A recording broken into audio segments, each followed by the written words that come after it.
Efectivamente, como decía Gilberto, hemos hecho muchas presentaciones ya de este libro. Inusualmente para lo que es México, pues han vendido cerca de 6,000 libros, ¿no? De esta dimensión. Y bueno, la idea es que va a salir ya el tomo 2, el tomo 3, que va a juntar todas las ponencias que hicimos en ese seminario. Pero ahora nos toca concluir o continuar con lo que ha sido el libro que presenta, la parte del libro que presentaron los compañeros en el seminario que se llevó a cabo en mayo del año pasado en San Cristóbal de las Casas. Miren, la importancia del libro ya lo han señalado Márgara y Gilberto, pero déjenme enfocarme en dos aspectos. Ellos hablan de que lo que estamos enfrentando es una tormenta, que una tormenta se está avecinando no tan solo sobre nuestro país, sino sobre el mundo entero. Y que esa tormenta es una tormenta que es producto de una transformación radical que ha vivido el capitalismo en los últimos 30, 32 años, ¿no? Que es lo que hemos dado en llamar, o que se ha conocido como neoliberalismo, pero que incluso el término ya empieza a ser como muy limitativo de los procesos mismos que se han vivido de transformación, no tan solo en las relaciones económicas, desde luego en las relaciones económicas, pero también en las relaciones políticas, sociales, culturales, incluso en el idioma, etc., ¿no? Nosotros estamos aquí en Coatepec, ahí está el Estado de México, ¿no? Por ejemplo, la gente que vive en Santa Fe están mandando a sus hijos a estudiar en kinders, donde ya el idioma que se enseña no es el inglés, es el mandarín, ¿no? Porque están apostando a que China va a ser el país que va a dominar hacia el futuro, ¿no? Es decir, antes, pues lo que hacía la gente que tenía más posibilidades es mandar a sus hijos a estudiar inglés. Ahora ya incluso están dando un paso adelante y dicen hay que mandarlos a estudiar mandarín, ¿no? Bien, el problema es que la tormenta está en todo el mundo, incluido en China, ¿no? Incluido en China. Y esa tormenta tiene que ver con grandes transformaciones que se plantean en el libro como ideas, como hipótesis que son necesarias discutir, y que qué mejor que en un centro universitario se pudiera hacer esa discusión. Solamente les voy a poner un ejemplo. Ahorita en el mundo existe una deuda pública mundial que representa el 287% del Producto Interno Bruto mundial. O sea, ¿cómo es posible que haya una deuda que sea casi 3 veces el Producto Interno Bruto mundial? Lo que nos está diciendo ese hecho es que esa deuda es imposible de pagar, ¿no? O sea, es lo que había dicho Fidel Castro hace muchos años, de que la deuda era impagable. Bueno, ya no tan solo es la deuda de América Latina, es la deuda del mundo la que es impagable, ¿no? Pero el problema no es que les interese que se les pague la deuda, ¿no? El interés que tienen es que no se les pague la deuda, ¿sí? Y por eso la deuda ha crecido tanto.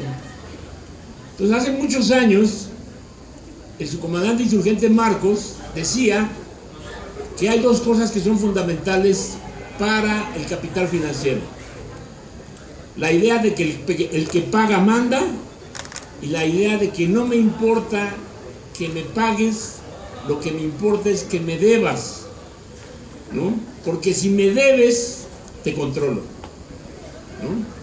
Es decir, hace poquito en Grecia intentaron seguir un camino independiente, autónomo de lo que era la política económica de austeridad que se estaba imponiendo por los bancos europeos, y cuando el pueblo griego votó con un 60% que no quería ese plan de austeridad, cerraron todas las líneas de crédito y ahogaron al gobierno griego. Incluso el que era su ministro de Finanzas, Varoufakis, hizo una frase muy buena en la que señalaba que a diferencia del golpe militar a Salvador Allende, donde se utilizó aviones, helicópteros, metralla, tanques, aquí se habían utilizado únicamente bombas financieras, ¿no? No había habido nada más que bombas financieras, ¿no? No había muerto ninguna persona, pero se había transformado todo lo que era la política pública del gobierno. Y entonces el problema que se está planteando ahora, y que es un problema real a discutir, que no podemos hacerlo de lado, es de qué sirve llegar a los gobiernos si la política económica, social, cultural, ideológica, etcétera, etcétera, está determinado en centros financieros que no están en el país. Entonces, cuando ellos hablan de una tormenta, nos están hablando de que hay esa transformación mundial y que es necesario discutirla, porque requerimos no tan solo de que para poder transformar al mundo, o sea, no tan solo de que para poder comprender al mundo es necesario transformarlo, sino de que también para transformar al mundo es necesario comprenderlo. Y lo que nos ha fallado, y nos ha fallado mucho, es que muchas veces nosotros reducimos lo que hace la derecha, o lo que hacen las fuerzas proamericanas, o las fuerzas imperialistas, y simplemente los acusamos de ser malos. Pero ese es su papel. Ellos tienen que hacer eso porque el capital así lo ha diseñado. O sea, no les podemos pedir que sean humanos.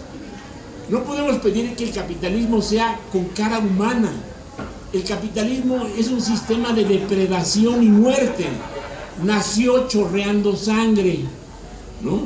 Y todo el proceso de acumulación originaria fue producto de asesinatos, masacres, matanzas, holocaustos incluso, ¿no? Porque lo que se hizo con la población indígena y la población negra de África fueron auténticos holocaustos para lograr la acumulación originaria de capital. Entonces siempre ha sido así el capitalismo. Lo que pasa es que ahora es peor.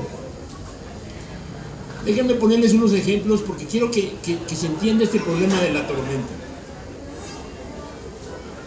México era un país que hace solamente unos cuantos años, antes de 1992, el 54% de su territorio era ejidal y el 12% de su territorio era comunitario, comunal indígena. Hoy ya no es ejidal fundamentalmente, sino que el 42% del territorio nacional es minero. En los últimos 10 años se han dado 12.300 concesiones de minas. Y miren el dato que les voy a dar porque fue aprobado en una ley por la Cámara de Diputados en 1992.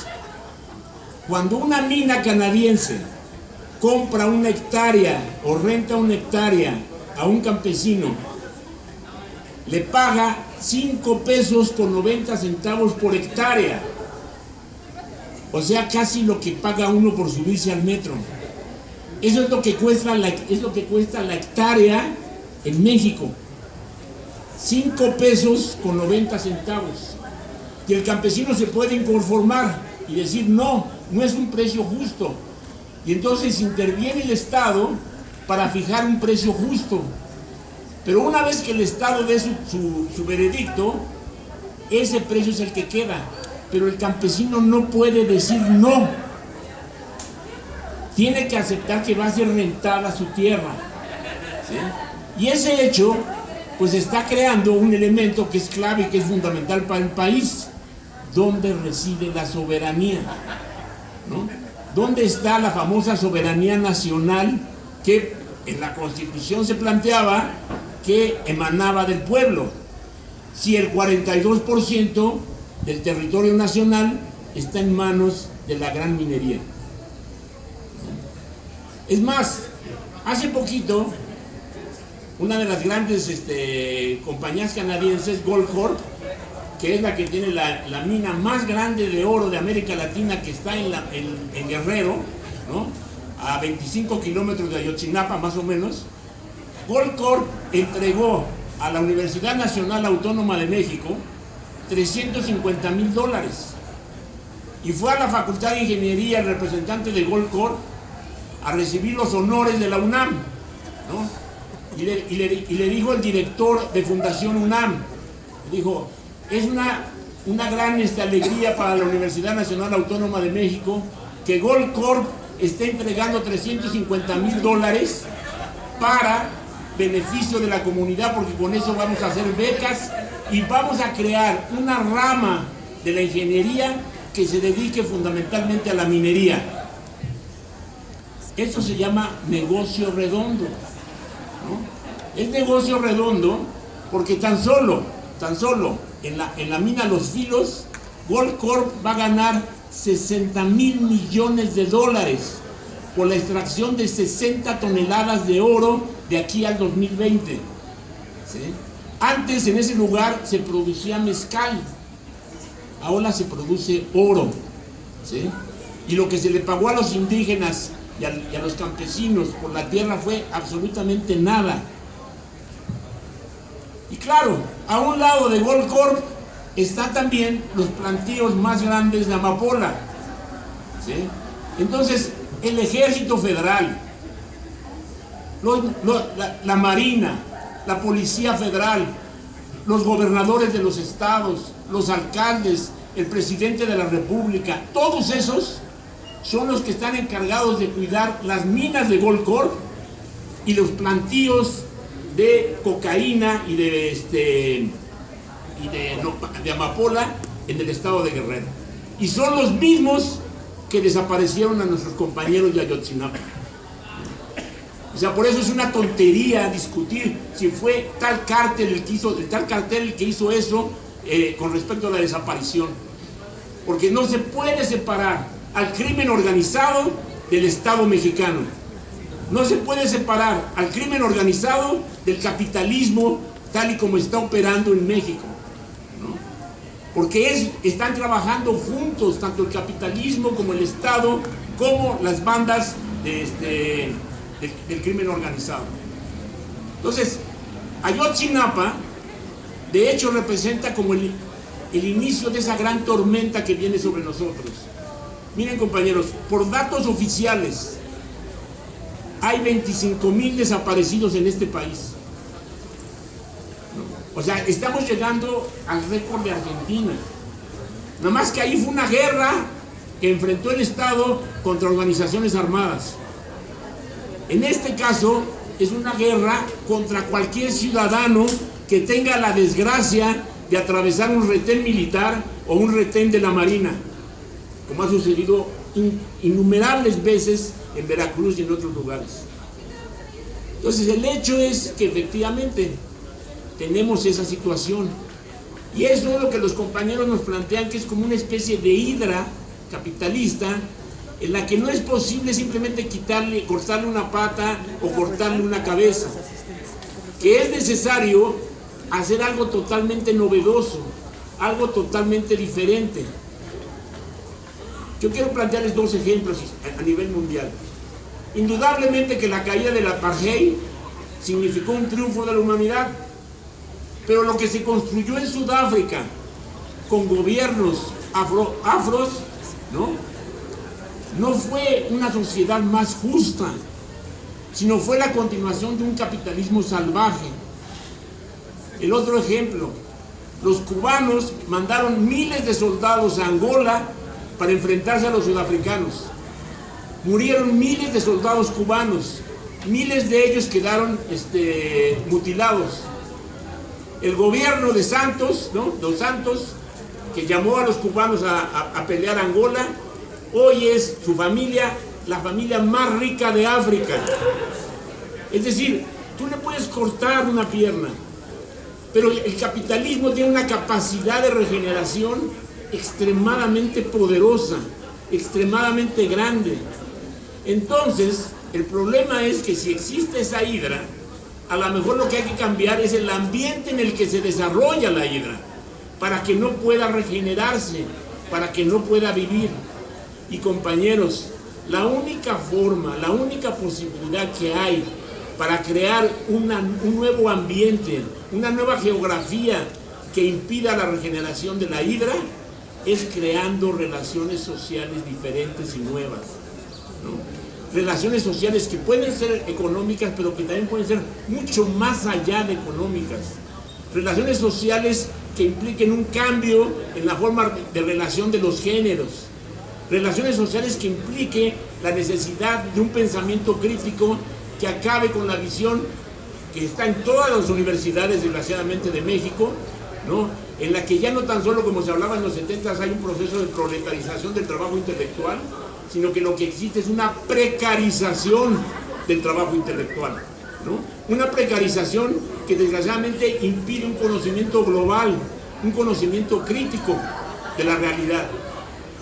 Nuevas relaciones sociales que permitan construir nuevas formas de comunidad, nuevas formas comunitarias, ¿no? En la que se rompa el individualismo y se rompa la forma de funcionamiento tradicional, en la que el débil, el más lento, el más chaparro, el más feo, es profundamente discriminado.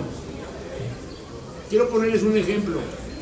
En Querétaro hay una serie de fábricas en el corredor Querétaro-San Luis Potosí, donde los métodos de trabajo se conocen como métodos de trabajo bajo estrés, ¿sí? En esos lugares, es un método, una concepción desarrollada por un señor japonés que se llamaba Kanban, ¿no? Plantea los siguientes, esos métodos de trabajo bajo estrés. En la fábrica hay un semáforo.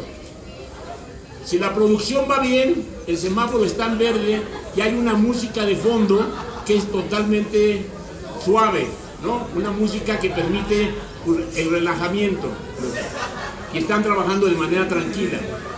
Si la producción se alenta, el semáforo se pone en amarillo y empieza a sonar una alarma extremadamente fuerte. Eso implica que en algún lugar de los círculos de calidad, un obrero está alentando el proceso productivo. Si no se mejora, si no se aviva otra vez la producción, el semáforo se pone en rojo y entonces la alarma es de esos ruidos que transforman y agreden todo el cerebro. Pero eso es lo de menos. De arriba de la fábrica sale una luz que ilumina directamente al obrero por el que se alentó el proceso productivo.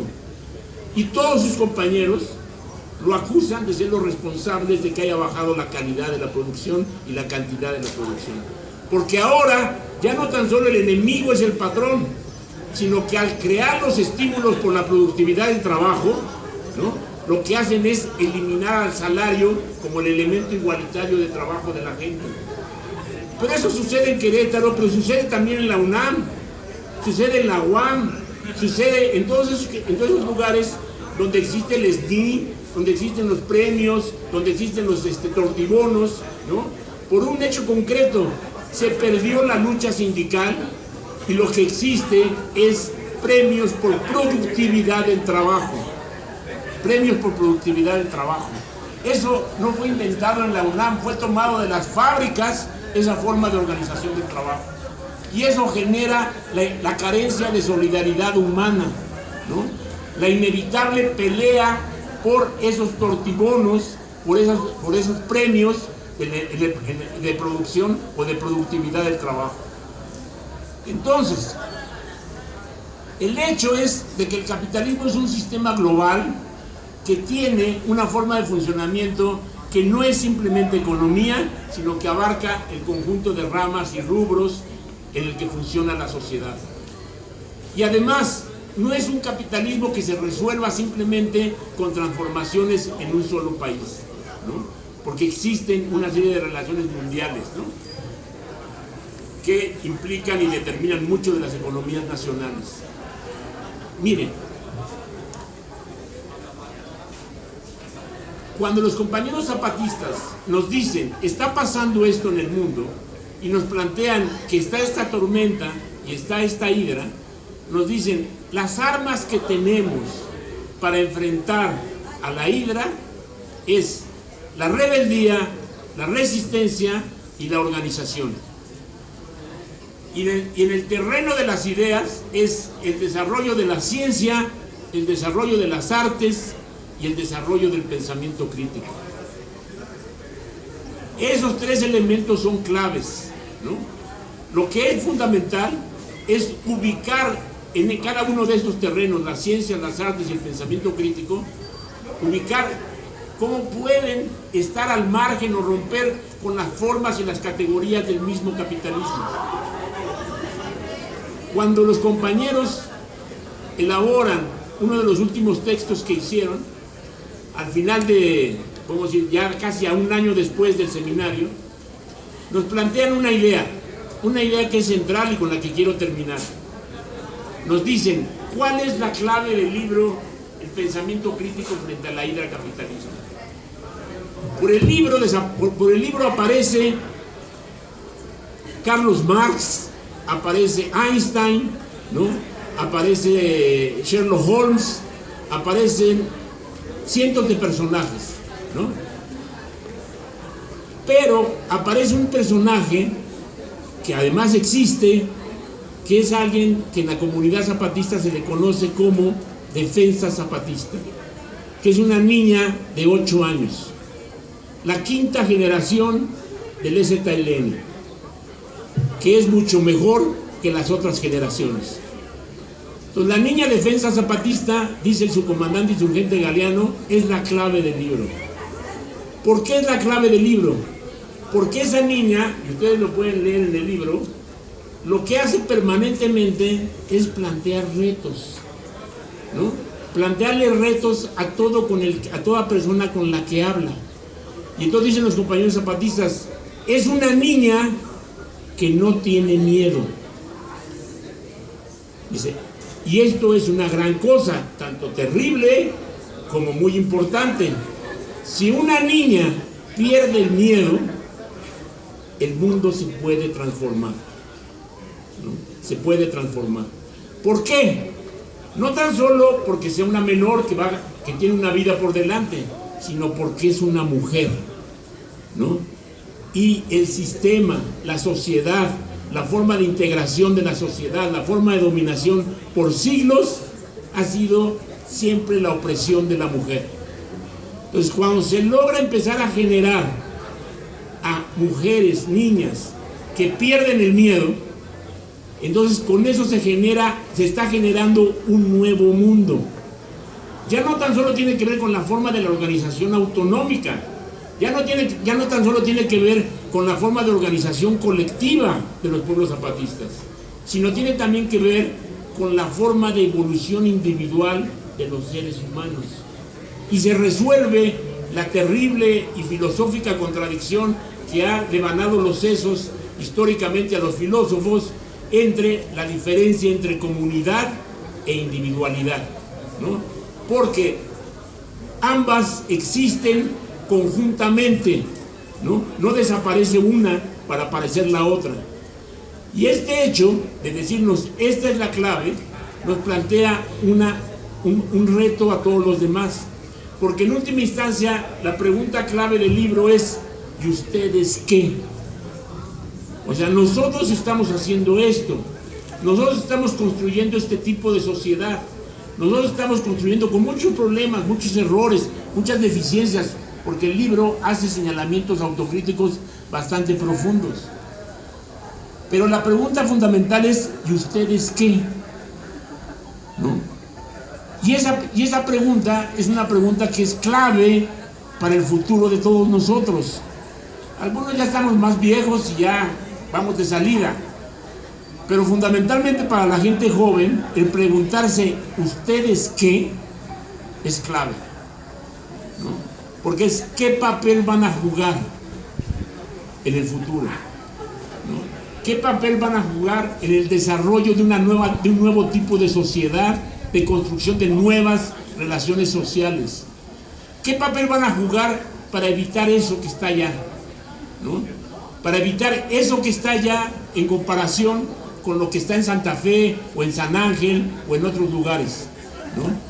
¿Qué es lo que vamos a hacer para que la gente no viva hacinada en las montañas? ¿Qué es lo que vamos a hacer para evitar que las mujeres sigan viviendo con miedo? ¿Qué es lo que vamos a hacer para evitar que el ejército, la policía, la marina siga dominando y vendiendo el suelo y el territorio nacional y protegiendo a los narcotraficantes? ¿Qué es lo que vamos a hacer para que ya no haya desaparecidos políticos? Todo eso son compromisos que tenemos que llevar a cabo. Y efectivamente, sí, como dijo hace muchos años Ernesto Guevara, en cualquier lugar donde se encuentre el dolor de la gente, tendremos que estar, porque ese es nuestro papel. Gracias, compañeros.